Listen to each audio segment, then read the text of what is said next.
as a holistic health expert and medical intuitive, I started to write books based upon the questions my clients had. So it started with dating because everyone wanted to know about their love lives. But then it really progressed to all these meditation topics and health topics because those are the things that I'm passionate about. And I teach meditation and things like that. So it was really fun to just keep bringing everything together. And now here we are much later with all those books for you to read. Empowering you organically, delivering content you trust with results you love. Welcome everyone to another episode of Empowering You Organically. I'm your host, Jonathan Hunsaker, joined by my co-host, Terry Ann Trevenin. Hey everyone. We have a very special guest today, Leigh Mercree. Amy, thank you so much for joining us. Thank you guys so much for having me. I'm so glad I get to talk with you today. So Terry, do you want to read a quick bio of Amy, and everybody will get just as excited as I am for this podcast? I'm excited as well. Amy is a best-selling author, holistic health expert, and medical intuitive. Amy teaches internationally, sharing next-level healing, meet your guides, mindfulness meditation, and bestseller boot camp classes. Amy is the author of The Spiritual Girl's Guide to Dating, A Little Bit of Chakras, Joyful Living, 101 Ways to Transform Your Spirit and Revitalize Your Life, The Chakras and Crystals Cookbook, The Compassion Revolution, 30 Days of Living from the Heart, A Little Bit of Meditation, Essential Oils Handbook, Apple Cider Vinegar Handbook, which by the way, I can't wait to talk about that, A Little Bit of Mindfulness, The Mood Book, Crystals, Oils, and Rituals to Elevate Your Spirit, and her latest book, A Little Bit of Goddess, an introduction to the divine feminine, which I'm also equally excited to talk about. Amy has been featured in Glamour Magazine, Women's Health Inc. magazine, Shape, The Huffington Post, Thrive Global, Your Tango, Soul and Spirit Magazine, Mind Body Green, CBS, NBS, Hello Giggles, Reader's Digest, The Oprah Magazine, Forbes, CBS, First for Women, Country Living, Fox, Bustle, and many more. Take a breath. He has the longest list of anybody on the show so far. And you know what? That is a beautiful thing because it means what you're doing is impacting people. She is fast becoming one of the most quoted women on the web. So Amy, tell us how you got into everything that you share with the world. What's your journey and your experience to bring you to where you are today? Great question to start with. So I have been a medical intuitive since I was 23. So it's been 19 years. So that's how it all started, was working with clients on their holistic health questions. So as a holistic health expert and medical intuitive, I started to write books based upon the questions my clients had. So it started with dating because everyone wanted to know about their love lives. But then it really progressed to all these meditation topics and health topics because those are the things that I'm passionate about. And I teach meditation and things like that. So it was really fun to just keep bringing everything together. And now here we are much later with all those books for you to read. Awesome. I love it. What would you say out of all the things that you do and all the things that you specialize in, what's your number one favorite thing to talk about? I'm just curious. What a good question. I think I have two. So I love talking about the divine feminine because I think it's really timely and helpful as far as social change.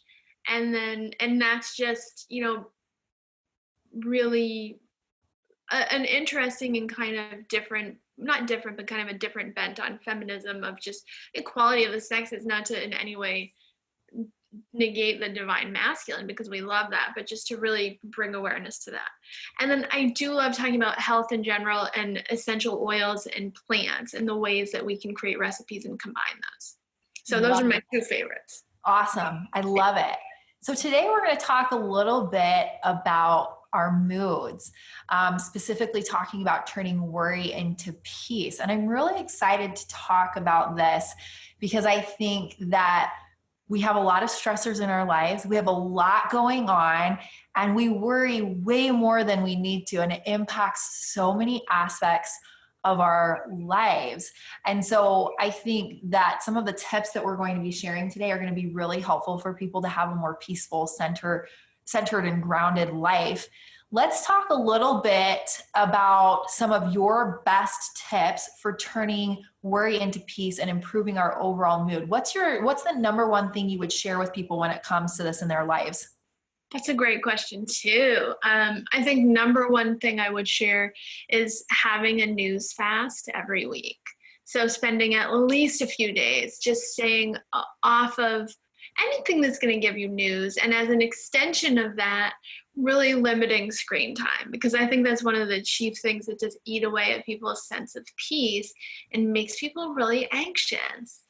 Because everything, absolutely. you guys are an amazing example of positive media. And so that does exist. But there's not a ton of that. Everything's very in your face and extra amped up to give you adrenaline, because that's, what is meant to get people to keep coming back, but it's not very good for our bodies. It's a big shift I made. I news fast probably 98% of the time. I just don't, it's just not. Is that even a fast? No, that's like cut it out of your life pretty much. Yeah. And it's interesting, not to throw people under the bus, but I have relatives that watch the news all the time. And most of the text messages I get are, did you see this and about that? And it's like, it stresses me out just reading their text. Got to put that on silent, right? Let's make that not even get a notification. It's interesting how much of that. And I mean, the news makes their money by you staying tuned in. And so they have to sensationalize everything, and they have to make everything this bigger thing than it is, even if it's a cat stuck in the tree, right? Before you know, it's this big old ordeal and 24/7 coverage. And it just causes you to have more stress and anxiety, in my opinion. Like, I just don't need it. You know? Yeah, absolutely.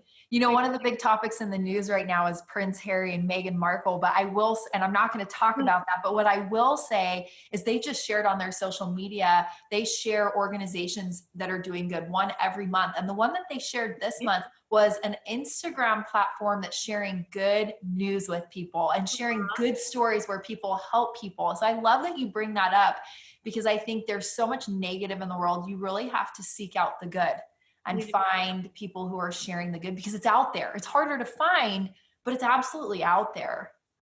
I agree. And I'd love to follow that platform. And that kind of takes us into the extension of that topic is, how often are we on social media?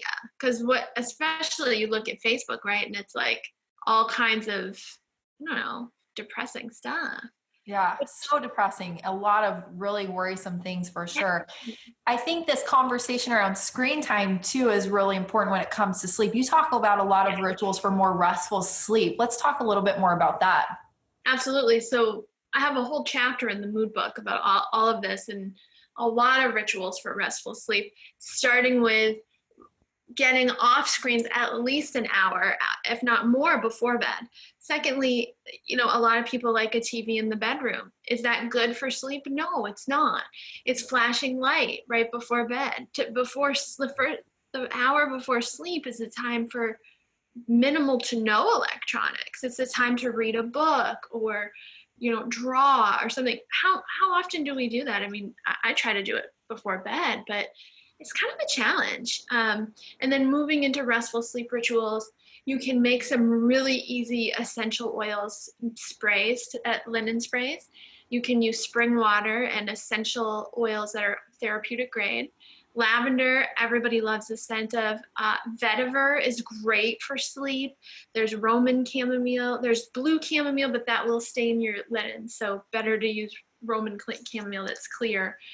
You can throw some essential oils in a bottle with some spring water, spritz your bed, spritz your linens, lightly spritz your lampshade, not on the bulb. And then you can do the legs up the wall yoga pose. I don't know if you guys are familiar with that. I'm not. No, okay. So you can do that right in bed. If your bed's up against a wall, or you have a headboard, that's great. You scoot up to the top and you sit. So here's the wall, and then you're sitting next to the wall. I guess there's the wall. And then you stretch your legs out. You're sitting straight up in a V. You turn your body and flip your legs up so your legs are up the wall. You can push your backside as close in as you can to the headboard. If you can get it all the way, that's great. Some people feel more comfortable if they have a couple inches. And so your legs are up and your body's little bug in here somehow. Your body's laying flat, and then you just put your arms out in whatever position's comfortable, palms up. Perhaps you've had your spray. You can spritz your linen spray, since it's therapeutic grade oils, over your own head or kind of over your body. Have your legs up the wall and just take a few minutes and close your eyes and relax. And that's a restorative yoga pose that lets lymphatic fluid and just any fluid buildup drain down out of the feet. It also washes and regenerates, revitalizes all the internal organs with extra blood supply too. So then after you've done that for 5 to 20 minutes, whatever's comfortable, even if you fall asleep like that, it's fine. You bend your knees, bring them down the wall. If you want, you can sit in a butterfly pose, open your knees for a bit, then roll to your right side, stretch out your legs and come out of it. And then you can go to sleep and think how relaxed you would be after the aromatherapy, after the yoga, after the time off of screens. Well, and I've been studying more on how to get better sleep. And one of the things is hanging upside down, doing on a teeter machine, something like that, which I have. But the reality of me actually going and strapping up and hanging upside down every day before bed doesn't generally happen. And so I love the idea of what you're talking about. Mini one. Exactly. And, for some of us, something like hanging upside down would be maybe too intense. Agreed. Especially I do a lot of work with traditional Chinese medicine and people whose liver channel is overheated or compromised, which is a lot of us women. For women, that's the channel that when we're having anything going on hormonally, whether we're premenstrual or anything, it gets a little bit jazzed up. So sometimes when we flip like that, that's putting too much heat. The liver is a very upward organ. So the liver heat comes up the head, and we don't want it to do that. We want it to go down. That's why people get hormonal migraines. So when we flip the body, we're sending all this chi into the liver channel and a lot of liver heat. If it's not the right time for that for us, it could have a counterintuitive effect. But when we're just doing this mini inversion, then we're letting the liver channel, the kidney channel, the channels we want it to be calm during sleep, we're letting them be calm too. So and I love that you shared that too, because I hadn't heard of that. But when I think about my stress points in my body, I'm on my feet all day and walking all day. And that actually sounds really relaxing to me, to put my feet up and let that all come down. It makes a lot of sense from an internal physical perspective, but also just like that relaxing and letting it all flow back down through your body, because all day we're walking, our energy's flowing down, our feet are so tired. It's a really interesting concept. I'm gonna have to try that one now, and then I'll let you know how it goes, because I'm actually gonna try that one. That sounds really interesting. Let's also talk about, we talked about essential oils, one of your favorite things to talk about. How do you use oils and how do you recommend people use oils to soothe anxiety? Great question.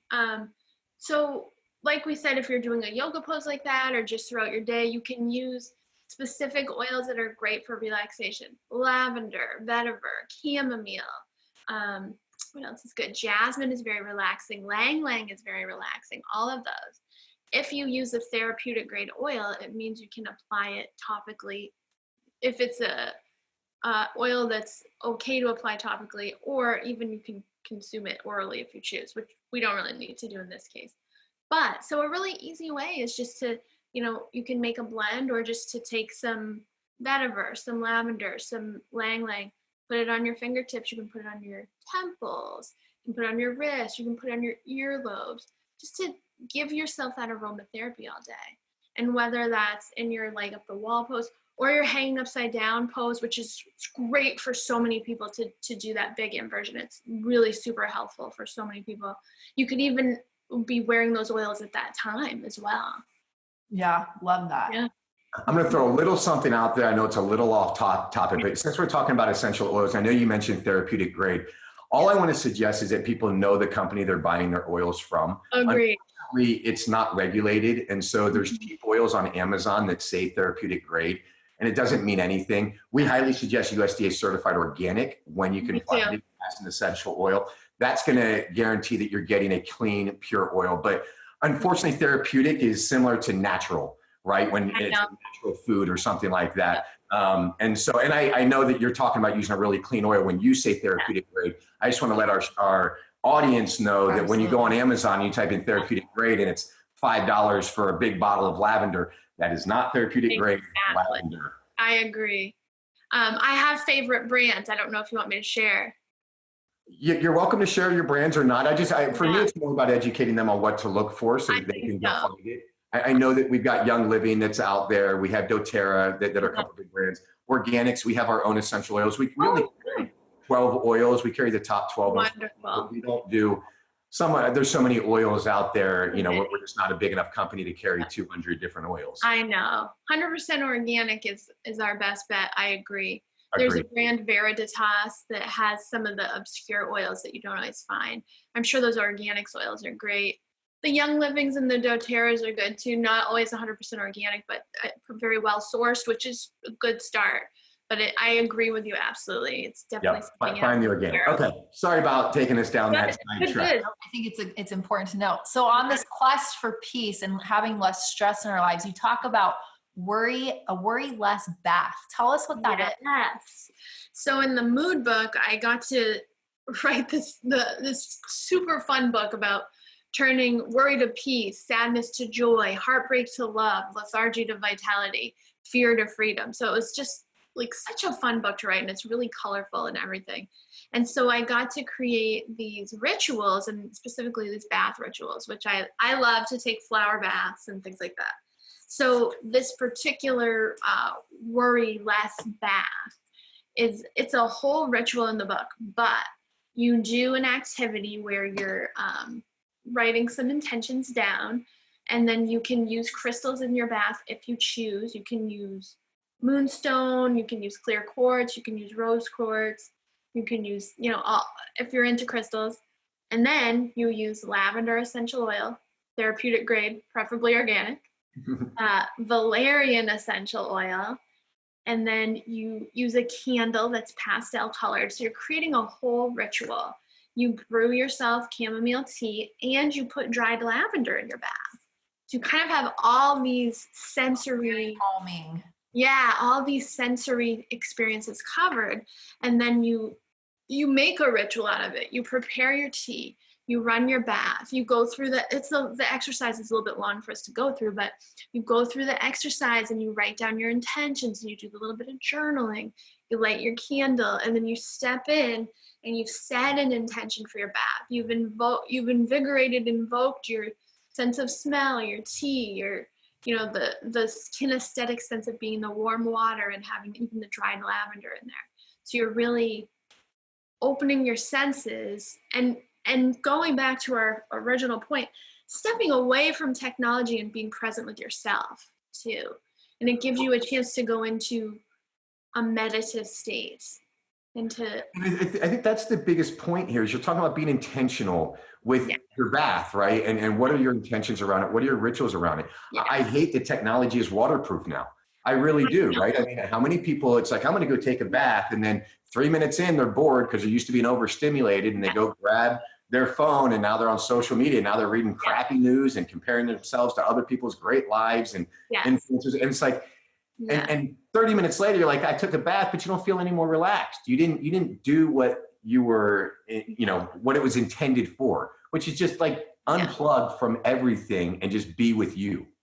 Exactly. And to down regulate your nervous system. Yes. Which we don't get to do very often anymore. And I like that you include all of the senses there, because it's like even put an essential oil under your tongue, because I think everyone's different in what they get sensory overload in. Some people, their body really hurts, or sometimes people just cannot turn their mind off, or sometimes it's like you see things and it's like makes you think of things. You got to close your eyes. Like everybody has different sensory issues that they're dealing with that overstimulate themselves, not just social media, but if you take the social media and the phones and things out of it, really touching on all of those sensory points and letting the whole body relax is something that most people don't spend the time doing. And when you actually take the time to do that, it's amazing how much your body releases when you turn all of the senses off and you tune them all into being intentional and almost a form of meditation, if you will, and let go of everything. And most people do not take the time to do that. So I love this idea of a worry less bath, where you're including all of the senses that we normally just don't turn off. Absolutely. Absolutely. And you could even throw on your most relaxing music and bring your Yes. sound in as well. I love it. I love it. You talked about crystals in your bath. Let's talk about crystals. And you talk a lot about crystals and the sense of calm and boosting tranquility. So tell our listeners a little bit more about that. Sure. Everybody loves crystals because they're so pretty and they really, and in this age of social media where we've become so visual, they really lend themselves to that. But they're also, lovely tools. And part of what I always say to people, which is a little bit silly, but you can kind of think of it as a little buzz phrase, is crystals are people too. Crystals are alive, just like a plant is alive, an animal is alive. And so we want to treat our crystals with care. So when we do bring them into our environment, they're going to raise its vibration. So rose quartz crystals are great for this idea of bringing calm. They bring a sense of unconditional love to the space. So let's say you have a crystal. Personally, I prefer it in a raw state, that the crystal wasn't, buffed up and pushed around. And then the crystal should live outside or on your patio or on your windowsill if you live in an urban environment. So it gets sunlight, so it gets moonlight, so perhaps it gets rainwater as long as it's not a crystal that can't get wet. So it's happy, so its vibration is high. Then selectively, you may bring the crystal in, put it in your bath, put it next to your bed. Perhaps keep it on a sunlit windowsill where it gets plenty of sunlight and moonlight and is away from electronics. For example, I have a nice sunny windowsill near where my wireless router is. I don't put crystals there because I feel like it's almost rude to the crystal. It's too many EMFs. So you can use crystals by bringing them in the environment. Some people like to put a crystal in their pocket if it's little. I'm a fan of gentle crystals. Rose quartz, moonstone, larimar. Some people are more like, let's power it out, and they just bring in a ton of really powerful crystals. Amazing too, because crystals are incredibly healing. For healing, for example, and moving energy, labradorite is a very, very helpful crystal. So that's kind of my thought on crystals.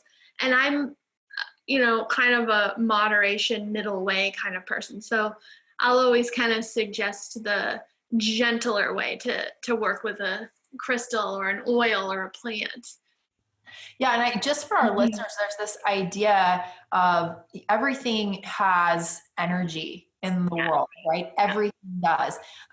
There's an energy from food, from rocks, from water, from the air around us, and everything has energy. And when people are talking about crystal work, and I'm not well versed in this, but I do understand it to a certain extent, we're talking about energy that things in the world around us can bring into our lives. And for a lot of people, the energy that crystals bring is very calming for them. It's very healing for them. And it's something that has really impacted their life. And so it's just, I wanted to talk about that energy aspect. Energy is so important in our life, and it is all around us. We're connected by energy. We feel energy. We bring energy in. Energy flows out of our body. And similarly, that's the whole thinking behind crystals and the beliefs and the practice behind crystals is that energy in your life and what that energy can bring into your life. So I think it's important for people to understand that when it comes to peace and mood and tranquility. Yes. Absolutely. Absolutely. So last thing I want to talk to you about today is plants and herbs, which I love this because I've learned so much in my health journey about how much herbs and plants can really impact your life, especially when it comes to your emotions. So talk a little bit more about that and what you share with people. Absolutely. That's probably my most effective tool in our toolbox is the power of plants, whether we're using them through herbal infusions, which people call tea, or we're using them in tinctures, or we're wild crafting, or they're dried, or they're fresh, whatever they are. Plants are medicine. I mean, they're the original medicine. And so for our worry to peace theme, we have so many options for plants that can calm us. Chamomile, everybody's heard of chamomile tea. An organic, really pure chamomile tea without natural flavors there are studies that talk about can serve as a sedative. If you'd like to go deeper, passion flower is a deeply relaxing tea. And again, these same herbs could be consumed as a tincture or in a capsule if you really needed to go deep with that relaxation. Kava kava is a extra sedative tea. If you're sensitive, you really only want to drink kava kava right before bed and really be aware it's powerful stuff. I mean, that's the thing. Plants are powerful.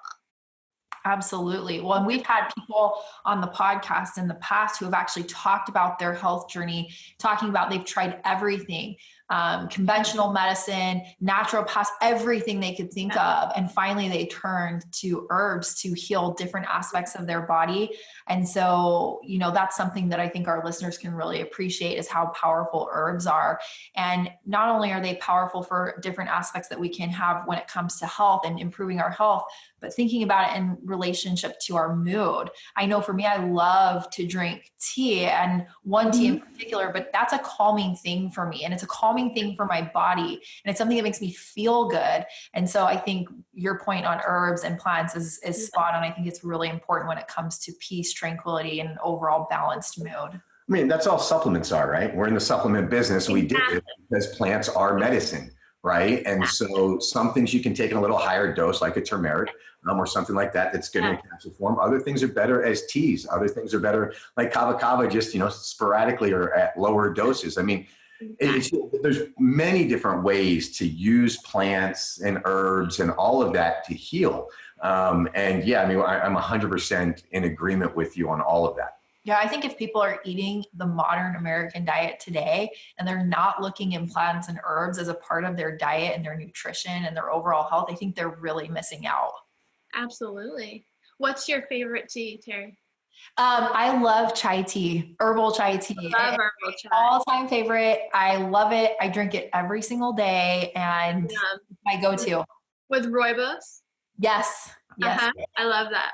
Yes, me too. Turned me on to the same tea by Yogi. I think it's Yogi is the main. I have it. And so it's the chai rubis. I share it with everyone. My family's into it now. I'm like, everybody needs this tea because it's so good for digestion. It's calming for me. It's so many good things about it. No caffeine or anything like that. It's so good. So, Amy, it's been so awesome to talk with you today. I have one last question for you.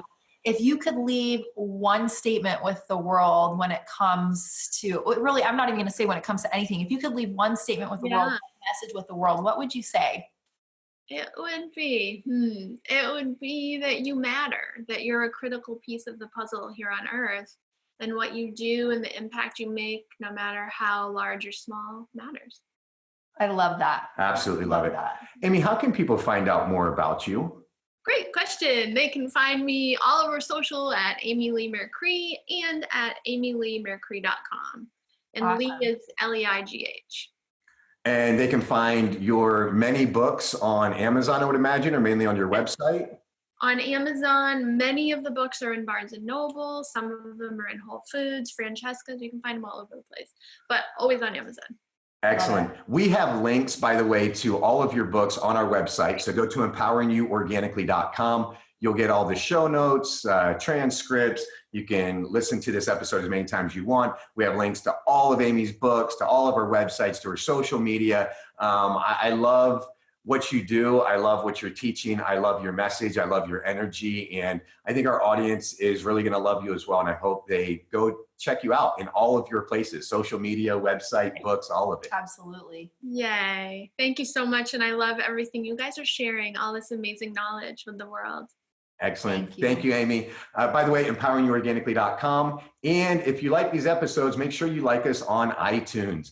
The more that you like us and you subscribe, the more that they show us as a recommended resource to other people that you think might enjoy this podcast as well. So thank you, everyone, for listening. Thank you, Amy. Thank you, Terry Ann. We'll talk to you next time. Have a great day, everyone.